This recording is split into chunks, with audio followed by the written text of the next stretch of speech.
Hello, my name is Tyler Kilfoyle, Regional Manager with Pattern Ag, and today I want to cover how you can utilize Pattern Ag this fall to set you up for the best success in the 2023 growing season. So the topic that I want to cover today is sudden death syndrome. So sudden death syndrome has started popping up over the past couple weeks in my territory and has been something that seems to come around every year. Sudden death syndrome is a huge yield robbing pathogen, in excess of 20% yield loss. So definitely something that we want to address. When input costs are up, commodity prices are up, we want to protect our crop the best we can. So currently today, there's two different ways that we can go about identifying sudden death syndrome. First way would be the post-mortem way, and then the second way would be the predictive way. So let's dive right into the post-mortem way, or the way that we know it today. So we're out scouting our fields, we drive by a field, we notice that there's some discoloration throughout the field. We get out of the truck, we go out and we identify that there is something going on. We get out, we realize that we have some lesions on the leaves that are indicating that this could very well be sudden death syndrome. Now we need to take it a step farther, because brown stem rot will actually resemble sudden death syndrome just by the lesions.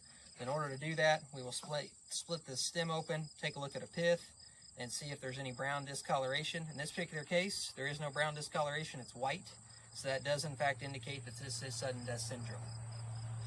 So this is great. We've identified that we have sudden death syndrome. There's varieties out there, there's seed treatments out there that can combat this. But at this point in time, the damage is already done. The yield is already lost. So we've already lost money on this acre. So hence the post-mortem way of doing it. The new way of doing it is by utilizing Pattern Ag's predictive soil analytics.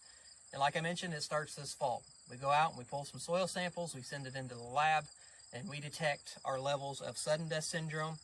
We also detect levels of our brown stem rot and detect levels of soybean cyst nematode, which contributes to the enhancement of sudden death syndrome. So, you might have a sudden death syndrome issue, but you also might have an underlying cyst nematode issue.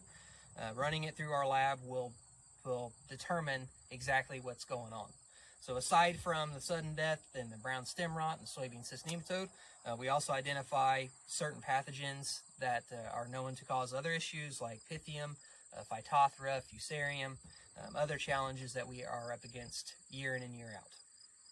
So we're shifting our mentality of going out and identifying the issue in the growing season to starting that identification in the fall before the crop and the planter even gets going. So visit www.pattern.ag, get a hold of your regional sales manager, or contact your local dealer for more information. Thanks for watching.